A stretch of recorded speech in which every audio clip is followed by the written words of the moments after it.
to Trance Talks, conversations with practitioners across many alternative modalities and disciplines. I am so excited today to have the inimitable Andrea Phox, amazing photographer. She's going to get embarrassed because I'm going to really talk her up. But Andrea and I have been friends for, gosh, I don't even want to say 50 years, something like that. And also we've worked together in business because Andrea is an incredible photographer. And what I have learned about myself and the healing that has come to be for me through working with her is beyond hard to even put it into words for me, except to say that, I am so blessed and lucky to have you, Andrea, in my life, and to also have had the experience of being with you in that way.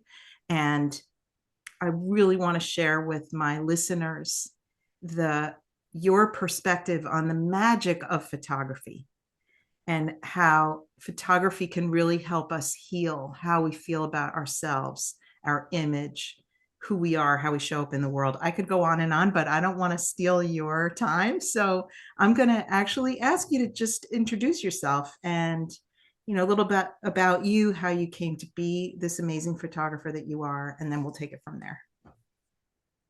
Okay. Well, first off, you almost made me cry. And I don't know how we're 50 years friends. Did we start in vitro? Is that like, oh, I knew you and your father's oh, never mind. Okay. So yes, so we went to high school together and we lived on the same street. It's an old, not old people friendship, but it's an old friendship of which those are gold. And what we've been through together is because we trust each other, and our growth has happened for both of us because of our trust. And so let me say a little bit about myself. I worked in the film business as a camera assistant for a long time. And I adopted my daughter in 2000, and I left the film business, and I, after a few years, had to get moving. I never thought of myself as a still photographer, but I've always been an artist. I was a painter. I went to art school. So for me, just if, when we're going to talk about my website at the end, but everything, all the details about me are on my website. So I don't want to go on and on about that too much, but I have won some awards. I compete. I am in the Professional Photographers Association. I've been president of Professional Photographers Association of New Jersey for 4 years. I'm about to step down from that. I've been very involved in what it means to be a professional photographer, and what I can offer. I consider it a service, completely a service. Now, it's a challenging service because everyone these days feels that they have the capability to make an image, and they do. And I respect that. But then there's another level of, I just turn off my little things here. Hold on one sec. Okay. There's another level of what you can offer people to give them their, I hate to use the word memories because that's just overused, but it's sacred memories, by recording moments in their lives that you help them continue to make special, so that through time, the value of those images increases. So some people say, oh my gosh, it's so expensive to get professional photography. And, I try to explain to my clients, well, in 20 years, you're actually saving money on that image, because if you break it down and in 20 years, your kid's hanging on their wall, it's now free. It's because the memories are invaluable, or the moments are invaluable. And the storytelling is up to the relationship between the photograph-ee and the photographer. So it's not that, you're just good. It's the relationship. Yeah.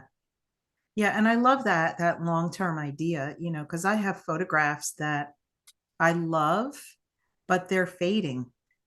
Oh.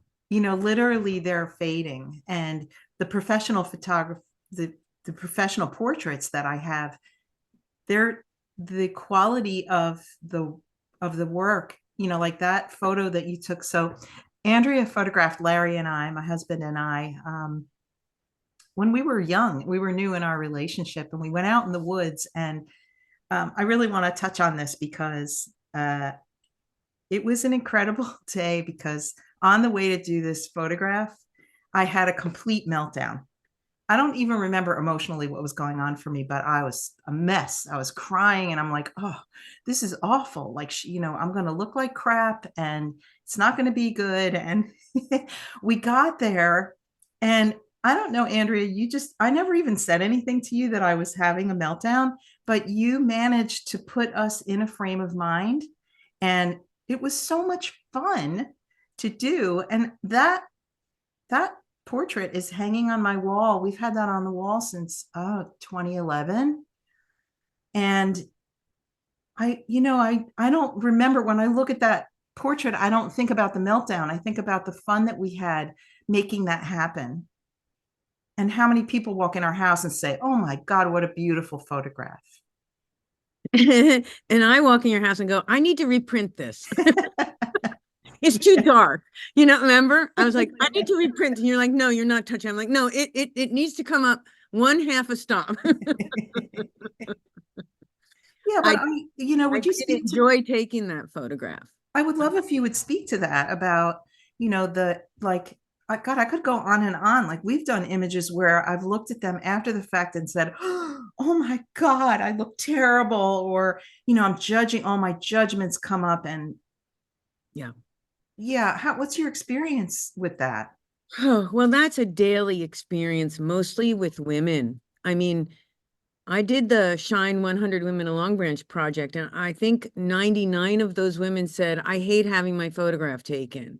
And so I took it, and that was 2015 and 2016, because it took us a long time to make that, as you remember, since you were intricately involved. And my goal was to have every single woman in every single photograph feel great about being photographed in the moment, and also feel great when they looked at the photograph, that it gave them back something that they refuse to acknowledge in themselves as who they are. So it's really, really important for me as a photographer to, again, I'm going to go back to this, have a relationship, even if it's just in the moment. I don't have to know them for 50 years.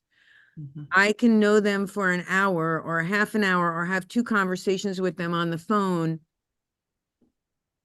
and discuss their loves, their dislikes, their kids, and get to know them in a way so that when I'm with them, I'm already now part of the storytelling of their family. So it's a responsibility.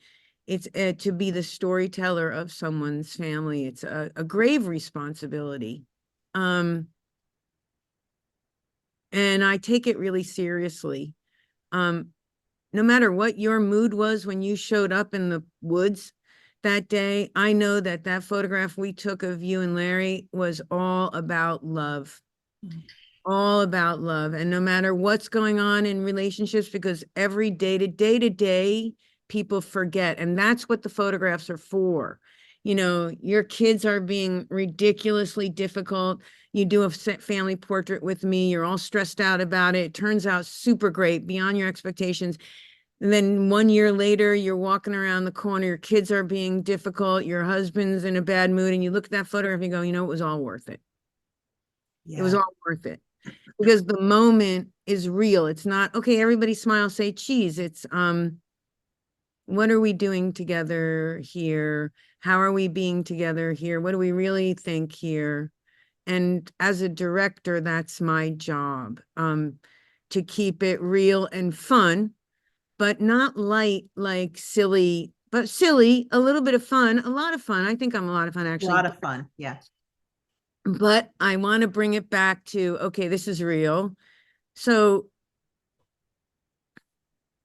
let me just read a quote I found this morning from a woman named Donna Ashworth, which is and she's not from around here, so you have to still come to me to get photos. Just kidding.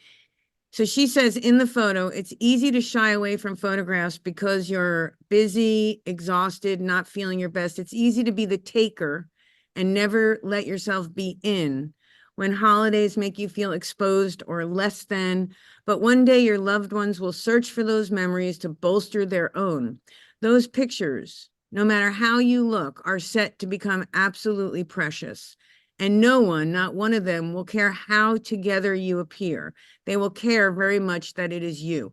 So that's kind of like talking about to the moms who say, well, I always take the picture and I'm never in it. I don't look good and I have to lose 20 pounds. And I hear all this all the time. But when you're with a professional photographer who it's time for you to be in the picture, you have to trust that you've told them all of your concerns about how you look and that they're masterful enough, and I have a master certification for portrait photography, that they're going to place you in the light and the pose and next to and have the vibration, the environment, the mise en scene for you to relax and show the light inside of you to come out. Yeah. Yeah. And I've had that experience numerous times with you. And, one of the things that came to mind as you were sharing that was when we've worked together, you have this way. First of all, you're very articulate and you have a way with words. You always have. And for me, in knowing you personally, with that ability to get to the clarity of a situation. And so, there have been times when we've been together and you'll be photographing me and you'll be saying really uplifting, positive things to me about me. Like, oh, you're so beautiful, or oh, that's the pose right there. Oh, that's the money right there. Or, like just really reminding me who I am truly. And I don't think that that's because we know each other as well as we do. As you say, I think that you have the ability to tune in to who you're with and pull out those special qualities, because I've seen it in other portraits that you've done with people who I know, where I look at the portrait and I'm like, that is so her, or that is so him. Like I can really see the truth in them.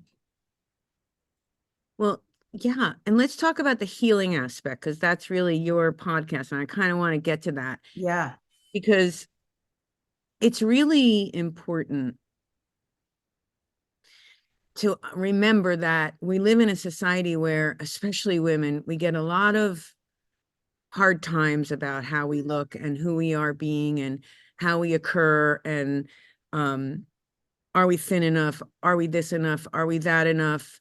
And especially for older women, because there's a certain point where you're no longer the eye of the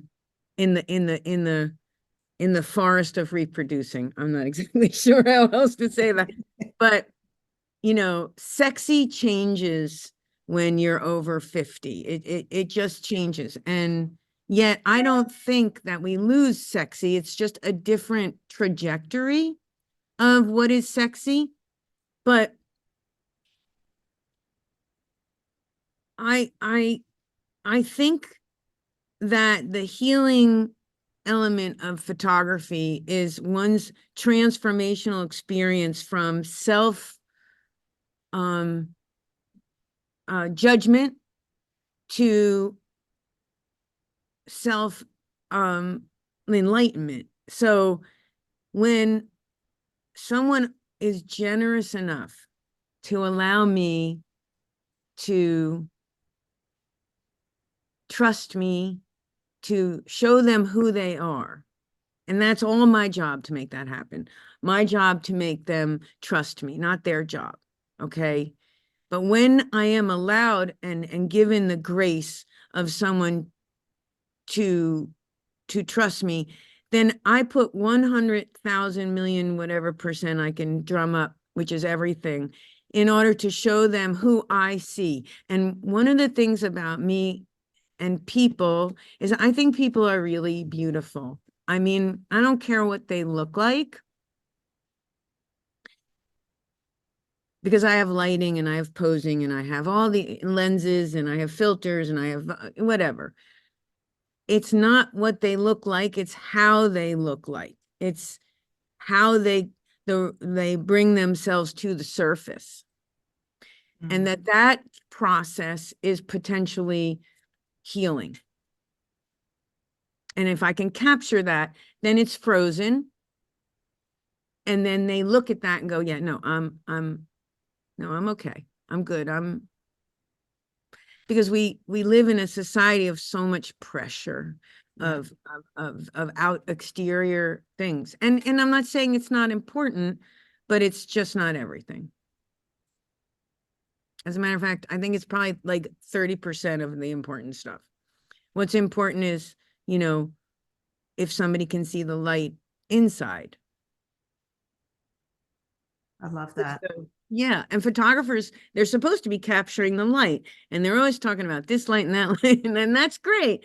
But then there's the light inside. Like, how do you get it to come out the eyes? How do you get that light that's inside? It's tricky. And sometimes listen, sometimes I failed. Honestly, sometimes I have pissed people off. It's not often, but I have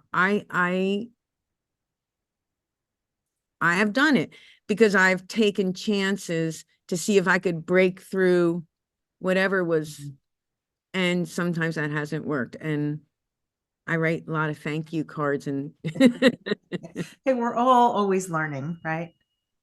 We're always learning. You know what just struck me as you were talking about that, like there's personal image, right? But when you do a family portrait, let's say, or a group portrait, and not everybody gets along, yes. How does what you do help in the process of healing that? Yes. Okay, that's so great. That is my favorite thing to do. So when I do big group portraits, like 10, 15, 20, like on the beach or in the studio, that's my specialty. I love those big group portraits. I love the big dynamic. And I always hear about, whoever sets up the photograph, I hear about, oh, this one doesn't like that one, and don't put this one next to that one. And I get all kinds of direction. And I listen to it. But I find that people, when they just recently, I'll tell a story. Just recently, I did my own family portrait. Okay. So I had 12 people in the studio, including a little 3-year-old cousins, and there's all kinds of crap going on. And I don't know about it because nobody wants to tell me about it because they're worried I'm going to worry. So they all came in and I could feel the vibe. And then after about 5 minutes, somebody threw their glasses across the room, and there was like, but then all of a sudden we just started messing around in front of the camera. And I'm not going to tell you that I got the very best portrait of my family. I got a pretty good portrait. I think it could have been better. There were some technical problems for me. And I was in the photos. So that's a challenge, with the little remote. So, that I like to be looking through the lens. But everyone talks about how much fun they had. How much could we do it again? Nice. Next time we come down, can we do it again?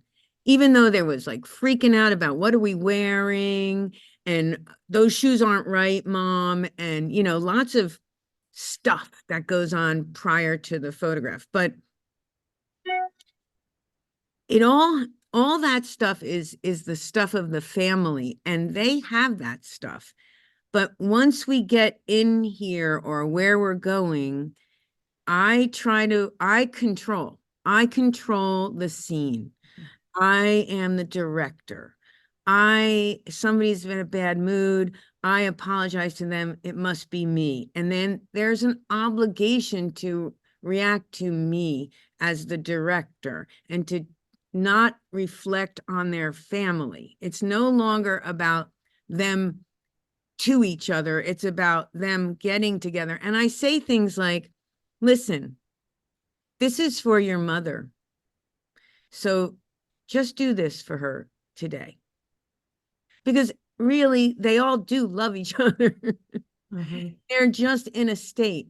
And I remind people why we're doing what we're doing. And oftentimes my big family groups are by, started by the grandparent or the two oldest siblings who want to bring all the families together for an 80th. I do a lot of big portraits for older people's birthdays, and that's their gift, which is a brilliant and wonderful gift because I hear about it for years. Oh, my mother looks at that photo and so happy, and everybody looks great and and I always make people like, okay, so you're going to come for your photograph and then you're going to all go out to dinner.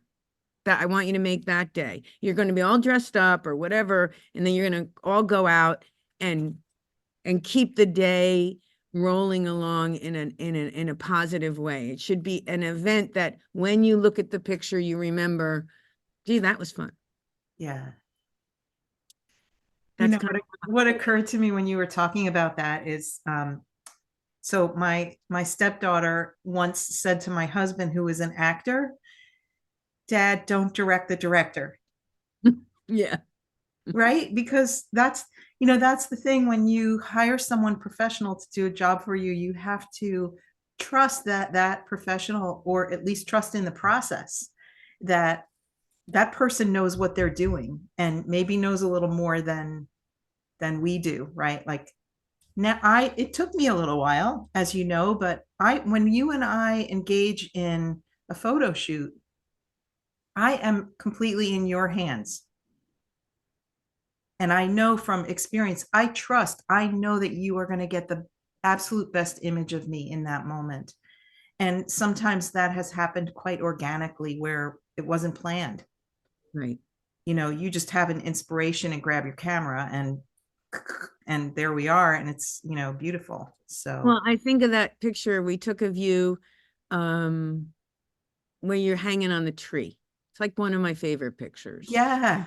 So you, and you never get to just like bust out and hug trees, Yes. But that's you. You're a tree hugger. So I'm really glad that we got that picture. But yeah, I do think that photography is really important for all the reasons that we mentioned, healing and memories. And it's not just for you. If the photographs are printed correctly and framed correctly, they will last 100+ years.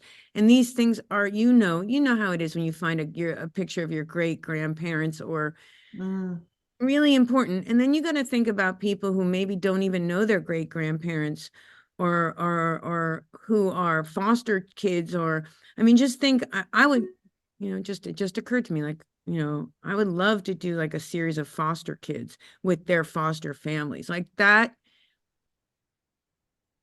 Wow, that just occurred to me. So I don't even know what to say about that, but I just think that photographs are a cohesion of a moment that can be real and can always be seen whenever you look at that photograph. But the relationship with the photographer and the photographee needs to be developed. And so I make my people come for consultations. You were asking me how I make this happen. We have consultations. We actually design the entire photograph before I take it. And then if something happens outside of the design, well, that's just extra super special. So, because after we do our posing, then people run around, I get my long lens out and I do, kind of candids. So, and super special things happen, or even in the group, super special things happen. So, but the photography, the subject and their family come in with an idea of what they're going to have and even where it's going to hang, because that's the other thing about me.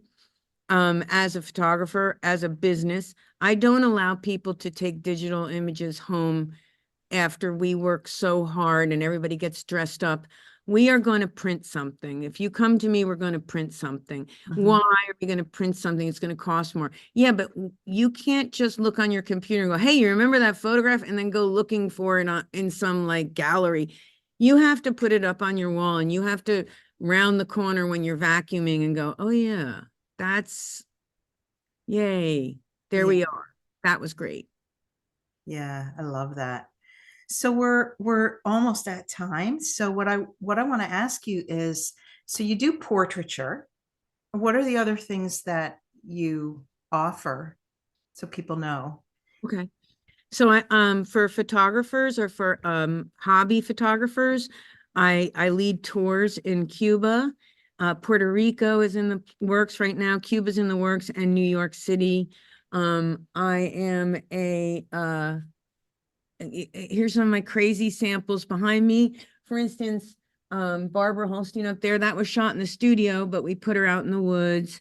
So I do composites. I can, I don't change her, but I can change her environment. So she is Yeah, photographed that way, and then I can put, this suited her needs.